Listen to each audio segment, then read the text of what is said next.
चलिए अब आगे बढ़ते हैं। सेकंड जो हमारी वैक्सीन आती है उसमें, थर्ड जो वैक्सीन आती है वो हमारी डिप्थीरिया वैक्सीन और टॉक्सॉइड्स। तो डिप्थीरिया वैक्सीन और टॉक्सॉइड्स के बारे में पहले इंट्रोडक्शन जान लेते हैं कि जो डिप्थीरिया वैक्सीन या जो टॉक्सॉइड्स होते हैं ये एक इम्यूनाइजिंग एजेंट होते हैं, जो क्या है डिप्थीरिया नाम का एक इन्फेक्शन होता है उसके अगेंस्ट में क्या है प्रोटेक्शन प्रोवाइड करते हैं। डिप्थीरिया क्या होता है? डिप्थीरिया एक क्या है सीरियस बैक्टीरियल इन्फेक्शन होता है जो क्या है कॉर्नीबैक्टीरियम डिप्थीरी, जो क्या है कॉर्नीबैक्टीरियम डिप्थीरी नाम का एक बैक्टीरिया रहता है।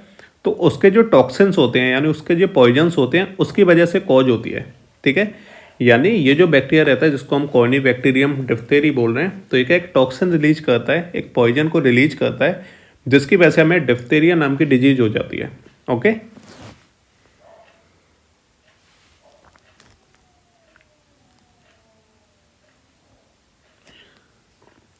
और ये जो वैक्सीन होती है काम क्या करती है? काम ये करती है कि जो बैक्टीरिया, तो काम इसका ये रहता है कि इस वैक्सीन में जो बैक्टीरियल टॉक्सिन्स रहते हैं उनको डिटॉक्सिफाई करके हम, तो ये जो वैक्सीन रहती है इसका काम क्या है? तो इस वैक्सीन में हम बेसिकली करते क्या है कि जो बैक्टीरियल टॉक्सिन्स रहते हैं उनको हम डिटॉक्सिफाई कर देते हैं, यानी उनको हम हार्मलेस बना देते हैं और उसका यूज करके फिर हम क्या है इस वैक्सीन को तैयार करते हैं।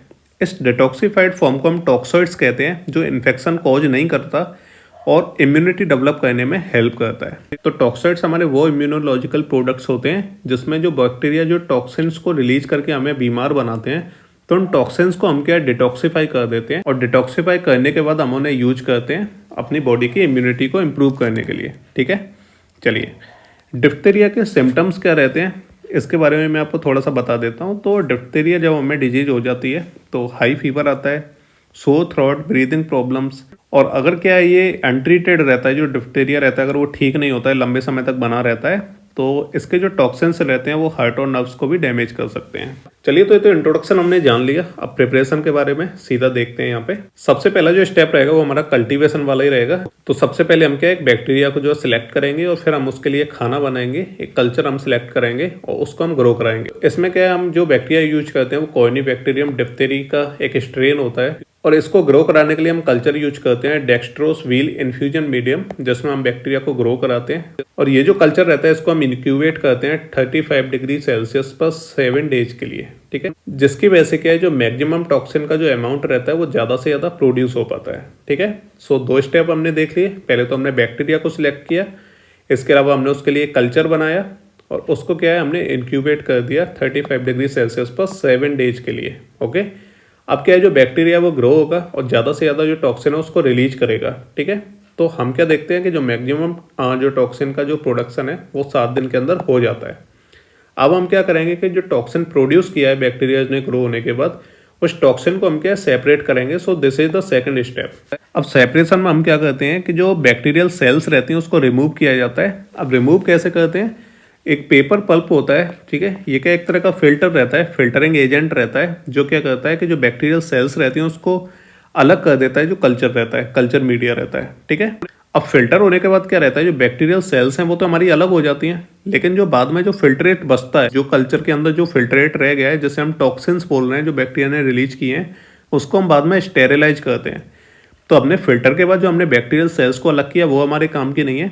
बैक्टीरिया ने जो टॉक्सिन जो प्रोड्यूस किया था कल्चर के अंदर वो हमारे काम का है। तो हम क्या फिल्टर से इन बैक्टीरियल सेल्स को अलग कर देते हैं, बाद में क्या बचता है टॉक्सिन्स बचते हैं। ओके, अब उन टॉक्सिन्स को हम क्या स्टेरिलाइज करते हैं। स्टेरिलाइजेशन के लिए हम फाइब्रस पैड्स या फिर क्या जो सिरामिक जो कैंडल्स रहती हैं उनका यूज करते हैं। जो रिमेनिंग जो माइक्रो ऑर्गेनिज्म रहते हैं उनको रिमूव कर देते हैं। ठीक है, यानी टॉक्सिन से हमने बैक्टीरियल सेल्स को पहले ही निकाल लिया, लेकिन फिर भी हम उसे स्टेरिलाइज करते हैं कि कोई बैक्टीरियल सेल उसके अंदर रह तो नहीं गई है। तो इसके लिए हम फाइब्रस पैड्स का यूज करते हैं या फिर सिरामिक जो कैंडल्स रहती हैं उसका यूज करते हैं, ताकि जो भी मतलब रिमेनिंग माइक्रो ऑर्गेनिज्म हो उसे हम एलिमिनेट कर सकें। ये स्टेप हो गया यहाँ पे। नेक्स्ट जो स्टेप आएगा वो रहेगा हमारे डिटॉक्सिफिकेशन का। डिटॉक्सिफिकेशन के लिए हम क्या है फॉर्मेलिन का यूज करते हैं 0.5%। ठीक है, तो इसको क्या हम टॉक्सिन में ऐड करते हैं और इस मिक्सर को हम क्या 37 डिग्री पर 3 से 4 वीक्स तक हम क्या ऐसे इंक्यूबेट करके रखते हैं। ठीक है, जो क्या है टॉक्सिन्स को कन्वर्ट कर देता है टॉक्सॉइड्स में। और इसके बाद क्या करते हैं हम इसकी टेस्टिंग करते हैं। जो प्रोडक्ट बनता है उसकी स्टेरिलिटी और रेजिडुअल टॉक्सिन्स की एब्सेंस के लिए हम इसे टेस्ट करते हैं कि उसमें कुछ मतलब बैक्टीरिया वगैरह कोई बस तो नहीं गया है, कोई बैक्टीरियल सेल तो नहीं है, इसके अलावा वो स्टेरिलाइज है या नहीं है, मतलब कोई कॉन्टामिनेशन तो नहीं है। So this is the final step. यहाँ पे आके हमारी जो वैक्सीन है या फिर जो टॉक्सॉइड्स है वो क्या बन के तैयार हो जाते हैं। समझ गए आप? अब इसमें बेसिकली हुआ क्या, हमने जो बैक्टीरिया जो टॉक्सिन रिलीज करता है, जैसे जो बैक्टीरिया हमारा रहता है साइनोबैक्टीरियम डिप्थेरी, जब हमारी बॉडी के अंदर जाता है तो ये क्या टॉक्सिन रिलीज करता है। उस टॉक्सिन की वजह से हम क्या बीमार हो जाते हैं। अब इसकी जब हमें वैक्सीन बनाने हैं तो हम क्या करते हैं कि इस बैक्टीरिया को हम ग्रो कराते हैं और जो टॉक्सिन्स को ये रिलीज करता है उस टॉक्सिन को हम क्या कलेक्ट करते हैं, उसी से हम इस टॉक्सॉइड को या फिर हम इस वैक्सीन को बनाते हैं। इसके लिए हम उस टॉक्सिन को जो है डिटॉक्सीफाई कर देते हैं, यानी उसकी जो हार्मफुल जो उसकी प्रॉपर्टीज़ थी उसको हम डिटॉक्सीफाई कर देंगे, उनको रिमूव कर देंगे। फिर जो हमारा जो टॉक्सिन बचेगा वो क्या है हार्मफुल नहीं होगा, और हार्मफुल नहीं होगा तो हम उसे क्या बोलेंगे, उसे हम टॉक्सॉइड बोल देते हैं। ठीक है, जिसको क्या हम एज एन वैक्सीन यूज करते हैं। अब यहाँ पे जो डिप्थीरिया टॉक्सॉइड्स है उसके हम डिफरेंट वर्जन्स को देखते हैं, उसके अलग अलग टाइप्स हैं, उनके बारे में हम थोड़ा सा डिस्कस कर लेते हैं। सबसे पहला टाइप आता है वो रहता है फॉर्मल टॉक्साइड्स का, जैसे हम एफटी बोलते हैं। ये बनता कैसे है?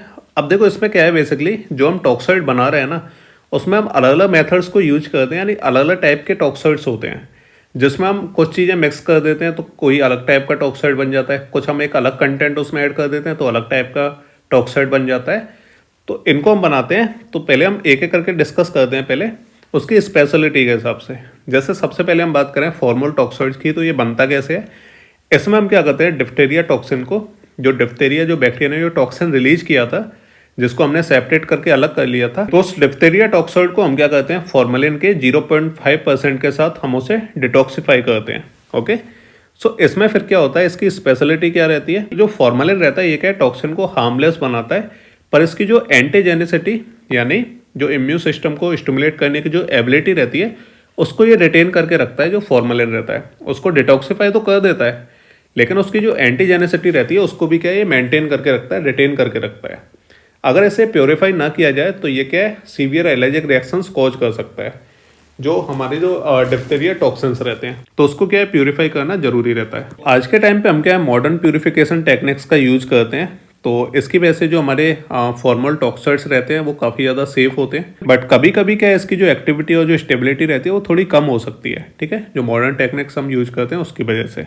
अब जो सेकंड इसमें टाइप रहता है वो रहता है टॉक्सॉइड एंटीटॉक्सिन फ्लोक्यूल, जिसे हम TAF बोलते हैं।